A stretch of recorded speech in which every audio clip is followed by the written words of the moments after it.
여러분 안녕하십니까? 광주 MBC 뉴스데스크입니다. 지난해 한전은 농사용 전기요금을 큰 폭으로 올렸습니다. 이 기간 동안 한전이 단속에 나선 농사용 전기 위약금 액수도 전국적으로 크게 늘었는데요. 경북 지역 한 해 동안의 위약금은 그 전보다 무려 80배 가까이 늘기도 했습니다. 우종훈 기자가 취재했습니다. 담양의 한 농가에서 딸기 모종을 기르는 작업이 한창입니다. 습도와 온도를 맞추기 위한 환풍기 등 장치가 쉴 새 없이 돌아갑니다.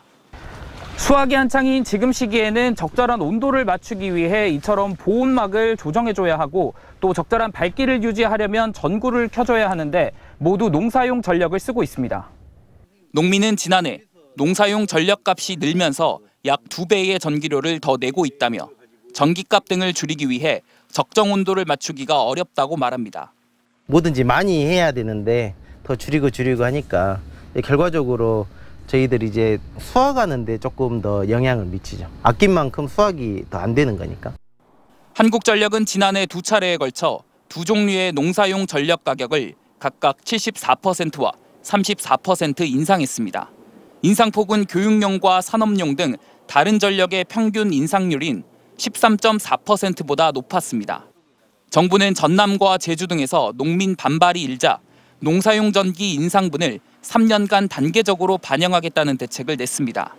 농사용 전기요금은 이번 인상분에 대해서 3년에 걸쳐 3분의 1씩 분산 반영하여 단기간에 요금 부담이 급격하게 증가하는 것을 방지하겠습니다.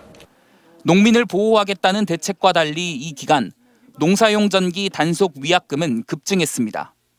MBC가 확보한 자료에 따르면 지난 2021년 58억여 원이던 농사용 전기 위약금은 지난해 249억여 원으로 약 4배 늘었습니다.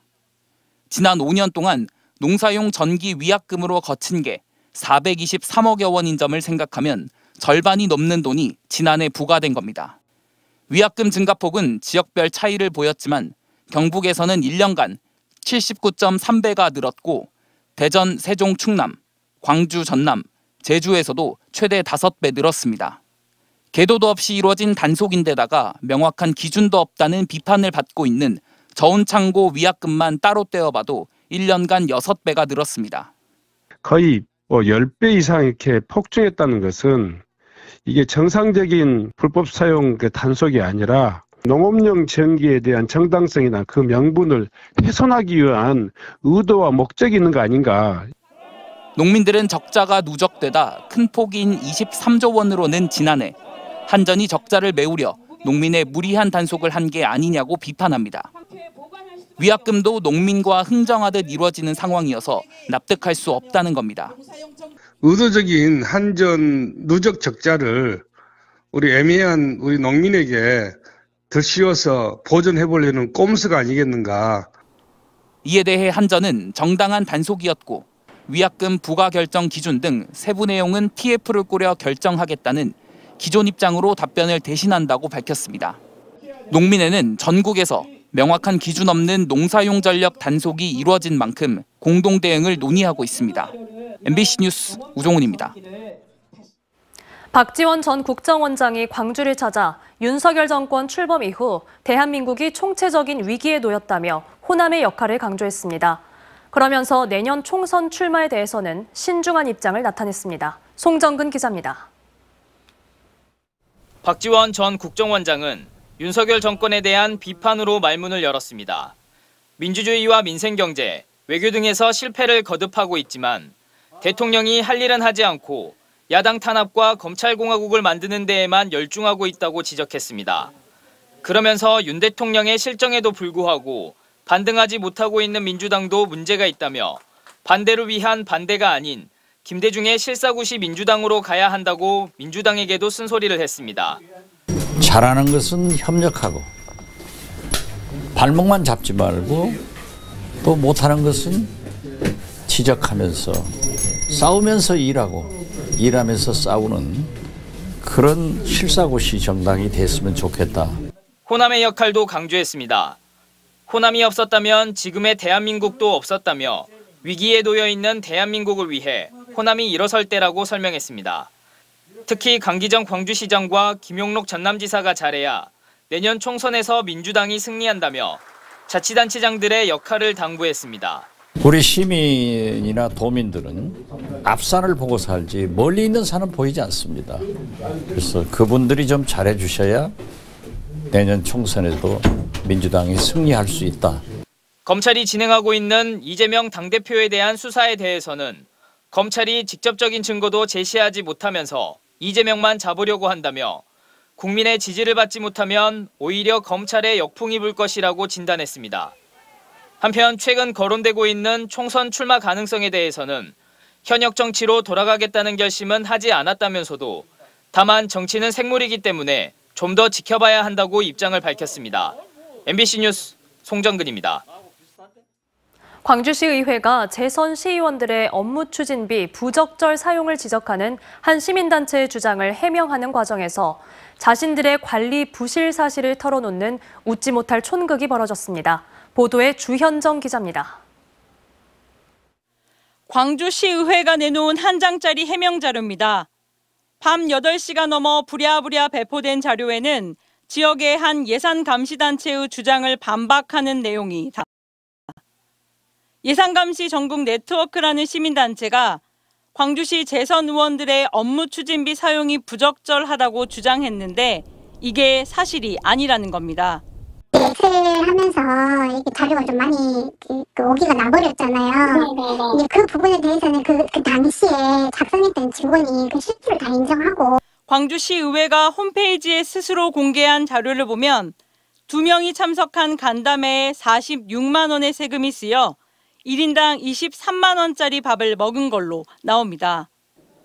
청탁금지법에 따르면 업무 추진비로 결제할 수 있는 1인당 한 끼 식사비 기준은 3만 원. 광주시 조례는 1인당 4만 원으로 만약 시민단체의 주장이 사실이라면 청탁금지법과 조례를 모두 위반한 상황이었습니다. 이 자료가 공개되자 광주시 의회가 화들짝 놀라 밤늦게 해명 자료를 낸 겁니다. 시의회는 간담회 참석 인원자 수를 잘못 기재한 단순 실수라고 해명했습니다. 취재진이 품위를 일일이 확인한 결과 시의회의 해명대로 착오였습니다. 1인당 23만 원짜리 식사로 적혀있던 간담회는 실제로는 16명이 참석해 1인당 2만 8천 원짜리 식사였던 겁니다. 시민들의 업추비 사용 내역은 관련법과 조례에 의해 시민들에게 공개되는 정보입니다. 광주시의회는 시민단체의 지적이 있기 전까지 오류가 있었다는 걸 전혀 몰랐습니다. 언제부터 잘못됐는지, 어떻게 잘못됐는지 정확하게 좀 파악을 하고 그러한 내용들도 우리 좀 시민들한테 알릴 수 있도록 했으면 좋겠다. 세금이 투입되는 광주시의원들의 업무 추진비. 사용 내역을 투명하게 공개해야 한다는 좋은 취지에도 허술한 관리로 그 빛이 발했습니다. MBC 뉴스 주현정입니다. 흑산도에 마침내 공항이 지어집니다. 안개가 짙게 끼거나 높은 파도가 일면 배가 운항하지 못하다 보니 섬 주민들은 육지로 나올 수 없었는데요. 이제 하늘길이 열리면 섬이 육지와 더 가까워지게 됐습니다. 문현철 기자가 보도합니다. 늦게나마 흑산공항 건설 사업이 확정됐습니다. 2011년 국가사업으로 확정된 뒤 당초 계획이라면 2020년이면 지어졌어야 합니다. 함께 추진됐던 울릉 2020년 11월 착공된 데 반해 흑산공항은 국립공원이란 이유로 장기간 표류했습니다. 철새가 다니는 길만 중요한 게 아니라 사람이 다니는 길도 중요한데 그러면 사람이 다니는 길은 못 다니게 해도 되느냐 하는 논리로 대응을 하니까 대응 논리가 없으니까 그 다음에 들고 나왔던 것이 경제성과 안전성 이런 문제였던 것 같습니다. 흑산공항 개항 목표는 2026년 흑산도 대봉산 산자락을 40m가량 깎아 총 68만 3천 제곱미터 축구장 100개 면적의 흑산공항을 만들 계획입니다.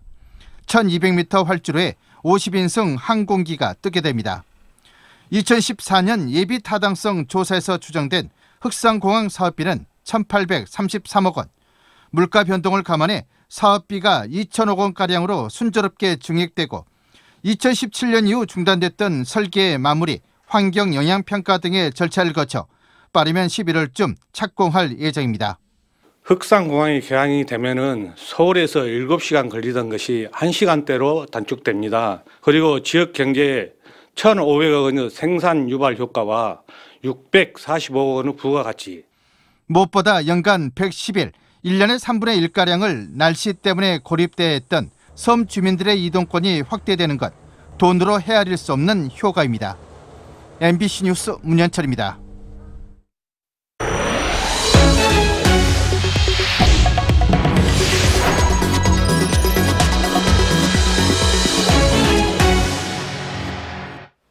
새벽 시간 금은방에서 귀금속을 턴 10대 4명이 경찰에 붙잡혔습니다. 이들은 1시간 만에 금은방 2곳을 돌며 6천만 원어치의 귀금속을 훔쳐 달아났는데요. 경찰이 이들을 체포해보니 중학생도 포함돼 있었습니다. 유민호 기자입니다. 인적이 드문 새벽 전남 광양시의 한 금은방 앞입니다. 남성 2명이 서성이더니 준비한 철제 공구를 꺼내 유리창을 부수기 시작합니다. 방범 필름이 있어 유리가 쉽게 깨지지 않자 온 힘을 다해 사정없이 내리칩니다.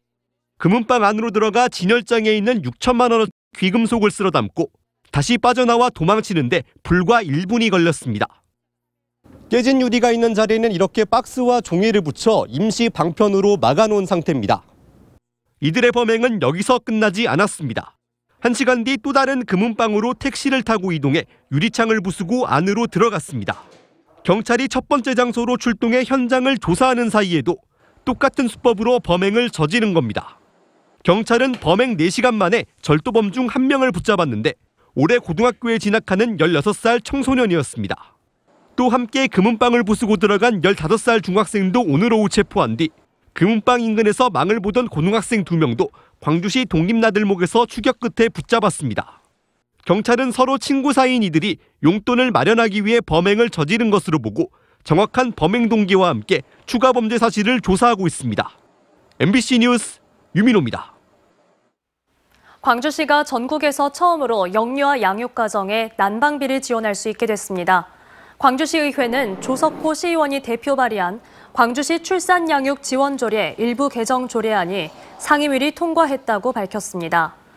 조례안은 경제적 어려움을 겪는 영유아 양육가정의 난방비 지원 근거 마련에 따라 영유아 양육가정 46,223가구에 가구당 20만 원씩 모두 93억 원을 지원하는 내용이 담겼습니다. 어제 오후 3시 20분쯤 고흥 나로우주센터에서 차세대 발사체 상단용 터보펌프 기술을 시험하던 도중 불이 난 걸로 알려졌습니다. 불은 1시간 10여 분 만에 자체 소방대에 의해 진화됐고 인명피해는 없었습니다. 과학기술정보통신부는 해당 시험이 누리호 3차 발사와는 관련이 없어 3차 발사는 문제 없이 진행될 예정이라고 밝혔습니다. 광주시의 반대에도 불구하고 광주 남구가 부구청장을 자체 승진시키면서 인사교류 갈등이 커지고 있습니다. 광주 남구는 지난달 18일 전 자치행정국장에 대한 3급 승진을 의결한 가운데 광주시는 인사교류 중단 등 행정적 불이익을 주는 방안을 검토하고 있는 걸로 알려졌습니다. 한편 광주시와 5개 자치구는 협약을 통해 시 소속 3급 공무원을 5개 자치구 부구청장으로 임명하고 있습니다. 전라남도는 청년층 농업 창업 촉진과 귀농어 귀촌인의 안정적 정착을 위해 다양하고 차별화된 전남형 귀농어 귀촌 유치 정책을 시행합니다. 올해 중점 추진할 귀농어 귀촌 분야 핵심 사업은 귀농 귀촌 유치 지원과 전남 농촌에서 살아보기 지원, 귀농 창업 자금과 주택 자금 지원, 귀여인의 집 조성 지원 등 11개 사업으로 735억 원이 투입될 예정입니다.